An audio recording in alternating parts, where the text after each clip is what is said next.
Œuvre de Maria Valtorta, tome 2, chapitre 50, intitulé Jésus revient à Jérusalem et au temple, où Judas parle, puis à Gethsémani, où se trouve Jean. Vision du 22 janvier 1945. Jésus est à Jérusalem avec Simon. Ils fendent la foule des marchands et des ânes qui ressemblent à une procession dans la rue. Ce faisant, Jésus dit Montons au temple, avant d'aller à Gethsémani. Nous prierons le Père dans sa maison. Cela seulement, maître? Cela seulement, je ne puis rester. Demain à l'aube, il y a le rendez-vous à la porte des poissons, et, si la foule me retient, comment puis-je être libre d'y aller? Je veux voir les autres bergers. Je les dissémine, ces vrais bergers, à travers la Palestine, pour qu'ils rassemblent les brebis et pour que le maître du troupeau soit connu au moins de nom. Aussi, quand je dirai ce nom, elles sauront que c'est moi le maître du troupeau, et elles viendront à moi pour se faire caresser. Il est doux d'avoir un maître comme toi. Les brebis t'aimeront. Les brebis, mais pas les boucs. Après avoir vu Jonas, nous irons à Nazareth, puis à Capharnaüm. Simon-Pierre et les autres souffrent d'une si longue absence. Nous irons leur faire plaisir et nous faire plaisir. L'été aussi nous donne ce conseil. La nuit est faite pour le repos et trop peu nombreux sont ceux qui y font passer le repos après la connaissance de la vérité. L'homme? Ah, l'homme! Il oublie trop qu'il a une âme. Il ne pense qu'à la chair et ne se soucie que d'elle. D'ailleurs, le jour le soleil est brûlant. Il empêche de voyager et d'enseigner sur les places et dans les rues. Il fait sommeiller les âmes comme les corps, tellement il les fatigue. Alors, allons enseigner à mes disciples. Là, dans la douce Galilée, verte et aux eaux fraîches. Tu n'y es jamais allé? Une fois, en passant et en hiver, dans un de mes pénibles déplacements d'un médecin à l'autre. Elle m'a plu. Oh, elle est belle et en toute saison. En hiver et plus encore aux autres saisons. Maintenant, en été, elle a des nuits tellement angéliques. Oui, elle semble faite pour que s'y déploient des vols d'anges, tant elles sont pures. Le lac, le lac, dans son cadre de montagne plus ou moins proche, semble fait pour parler de Dieu aux âmes qui le cherchent. C'est un morceau de ciel tombé dans la verdure, et le firmament ne l'abandonne pas, mais s'y mire avec ses astres et en multiplie ainsi le nombre, comme pour les présenter au Créateur, disséminés sur une plaque de saphir. Les oliviers descendent presque jusqu'aux eaux et sont pleins de rossignols. Eux aussi chantent leur louange au Créateur qui les fait vivre à cet endroit si doux et si tranquille. Et ma ville de Nazareth, elle s'offre au baiser du soleil, toute blanche et verte, brillante entre les deux géants du grand et du petit Hernon, et le piédestal des monts qui soutiennent le Tabor, piédestal aux douces pentes toutes vertes qui dressent en face du soleil leur tabord souvent neigeux, mais si beau que le soleil en enveloppe le sommet. Il prend alors des couleurs d'albâtre teintées de rose, pendant que, en face, le mont Carmel se change en lapis-lazuli, à certaines heures de grand soleil, où les marbres, les eaux, les bosquets et les prés y dessinent des veines de couleurs variées et une délicate améthyste au lever du jour. Puis un béryl bleu volé vers le soir, et un seul bloc de sardoine, quand la lune le montre tout sombre, sous sa lumière argentée et laiteuse. Et en bas, au midi, se trouve le tapis fertile et fleuri de la plaine d'Édrelon. Et puis, oh, Simon, il y a là-bas une fleur. C'est une fleur qui vit dans la solitude en exhalant pureté et amour pour son Dieu et pour son Fils. Il y a ma mère. Tu feras sa connaissance, Simon, et tu me diras s'il est sur la terre une créature comme elle, même en fait de grâce humaine. Elle est belle, mais ce qui émane de son intérieur surpasse toute cette beauté. Si un homme brutal la dévêtait, la balafrait et la renvoyait errante, elle aurait encore tout l'aspect d'une reine en robe royale, car sa sainteté la revêtirait d'un manteau de splendeur. Le monde pourra bien me faire tout le mal possible. Je lui pardonnerai tout, parce que, pour venir au monde et le racheter, je l'ai eue. Elle, l'humble et grande reine du monde. Le monde l'ignore, mais c'est par elle qu'il a eu le bien et qu'il l'aura encore davantage au cours des siècles. Nous voici au temple. Nous observons la forme judaïque du culte, mais en vérité, je te dis que la vraie maison de Dieu, l'arche sainte, c'est son cœur, dont le voile est sa chair très pure, sur laquelle ses vertus tissent une merveilleuse broderie. Ils sont entrés et traversent un premier palier. Ils passent par un portique et se dirigent vers un second palier. Maître, regarde là-bas Judas, au milieu d'un groupe de gens. Il y a aussi des pharisiens et des membres du Sanhédrin. Je vais écouter ce qu'il dit. Me laisses-tu y aller? Va, je t'attendrai près du grand portique. Simon part rapidement et se place de façon à entendre, mais sans être vu. Judas parle avec beaucoup de conviction. Et il y a ici des personnes que tous vous connaissez et respectez, qui peuvent dire ce que j'étais. Eh bien, je vous dis que lui, il m'a changé. Je suis le premier racheté. Beaucoup d'entre vous vénèrent Jean-Baptiste. Lui aussi le vénère et l'appelle le saint. Pareil à Élie pour sa mission, mais encore plus grand qu'Élie. Donc si tel est Jean-Baptiste, il ne peut être que le Messie, celui que Jean-Baptiste appelle l'agneau de Dieu, en jurant qu'en raison de sa sainteté, il a vu couronner du feu de l'Esprit de Dieu, tandis qu'une voix venue du ciel le proclamait, Fils bien-aimé de Dieu qu'il faut écouter. Et il l'est. Je vous le jure, je ne suis pas un rustre ni un sot. C'est bien lui, je l'ai vu à l'œuvre. J'ai entendu ses paroles et je vous dis, c'est lui le Messie. Le miracle lui obéit comme un esclave obéit à son maître. Maladie et malheur disparaissent sans laisser de traces et se changent en joie et santé. Et les cœurs changent encore plus que les corps. Vous le voyez chez moi. N'avez-vous pas de malade, de peine à lui présenter?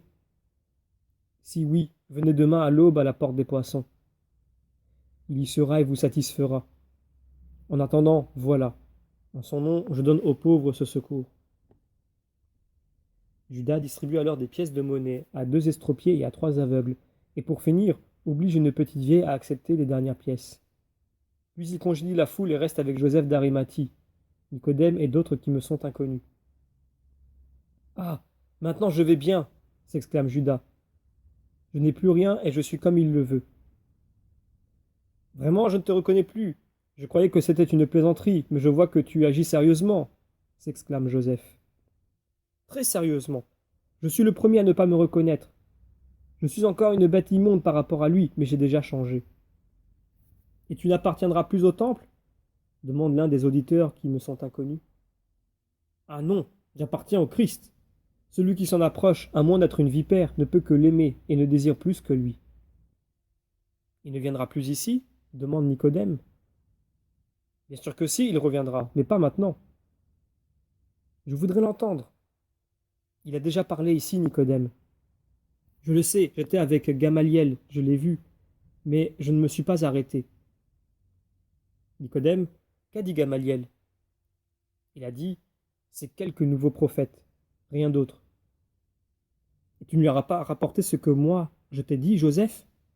Tu es son ami.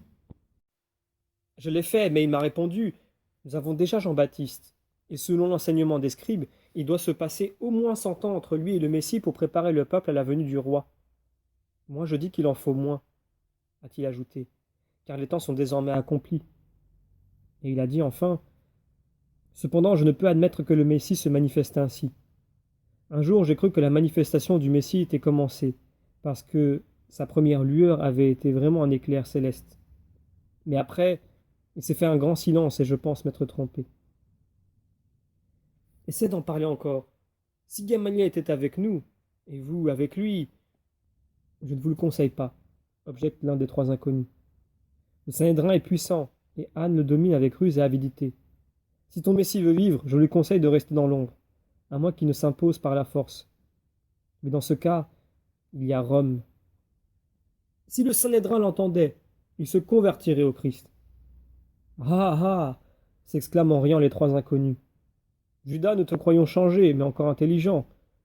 Si ce que tu dis de lui est vrai, comment peux-tu penser que le Sanhédrin le suive? Viens, viens.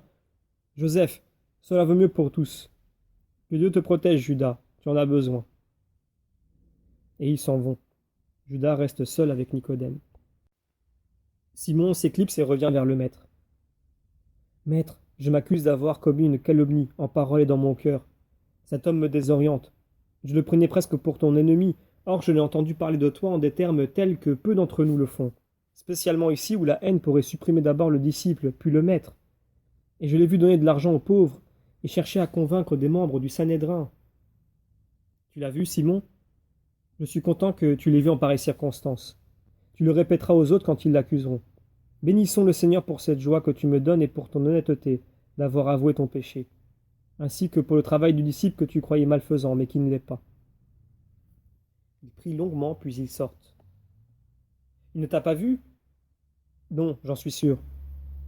Ne lui en parle pas, c'est une âme très malade. Un éloge lui ferait l'effet d'une nourriture donnée à un convalescent en proie à une grande fièvre stomacale. Elle le rendrait pire, car il se glorie d'avoir été remarqué. Et là où entre l'orgueil, je me tairai. Où allons-nous? Retrouvez Jean. À cette heure de chaleur, il sera à la maison de l'Oliveraie. Ils s'y rendent rapidement, en cherchant de l'ombre par les rues que chauffe un soleil ardent. Ils dépassent le faubourg poussiéreux, traversent la porte des remparts, sortent dans la campagne éblouissante, puis vont de là à l'Oliveraie et enfin à la maison. Dans la cuisine fraîche et sombre, grâce à la toile qui couvre la porte, se trouve Jean. Il sommeille, et Jésus l'appelle. Jean, toi, maître, je t'attendais ce soir. Je suis venu plus tôt. Comment t'es-tu occupé, Jean? Comme un agneau qui a perdu son berger. Je parlais à tout le monde de toi, parce que parler de toi, c'est déjà un peu comme si tu étais là. J'ai parlé à certains parents, à des connaissances, à des étrangers, à Anne aussi, et à un estropié dont je me suis fait un ami avec 3 deniers. On me les avait donnés et je les lui ai offerts. Et encore à une pauvre femme de l'âge de ma mère, qui pleurait dans un groupe de femmes sur le pas d'une porte. Je lui ai demandé: Pourquoi pleures-tu? Elle m'a répondu: Le médecin m'a déclaré: Ta fille est phtisique. Résigne-toi, elle mourra au début d'octobre. Je n'ai qu'elle, elle est bonne, belle, elle a 15 ans. Elle devait se marier au printemps, et au lieu du coffre de noces, c'est sa tombe que je dois préparer. Je lui ai dit: Je connais un médecin qui peut te la guérir si tu as la foi. Plus personne ne peut la guérir. 3 médecins l'ont vue, elle crache déjà du sang. Le mien, ai-je dit, n'est pas un médecin comme les tiens. Il ne soigne pas au moyen de remèdes, mais par sa puissance. C'est le Messie. Une petite vieille alors lui a lancé: Oh, crois, Élise. Je connais un aveugle qui a recouvré la vue grâce à lui. Alors la mère est passée de la défiance à l'espoir, et elle t'attend. Ai-je bien agi? Je n'ai fait que cela. Tu as bien agi. Et ce soir nous irons chez tes amis. Quant à Judas, tu ne l'as plus vu? Non, maître. Mais il m'a envoyé de la nourriture et de l'argent que j'ai donné aux pauvres. Il m'a fait dire de les utiliser à mon gré, car ils étaient à lui. C'est vrai, Jean. Demain nous partons pour la Galilée. J'en suis heureux, maître. Je pense à Simon-Pierre, comme il doit attendre. Nous passons aussi par Nazareth? Oui, et nous nous y arrêterons pour attendre Pierre, André et ton frère Jacques. Ah, nous restons en Galilée? Nous y restons quelque temps. Jean en est tout heureux, et tout se termine sur la vision de son bonheur.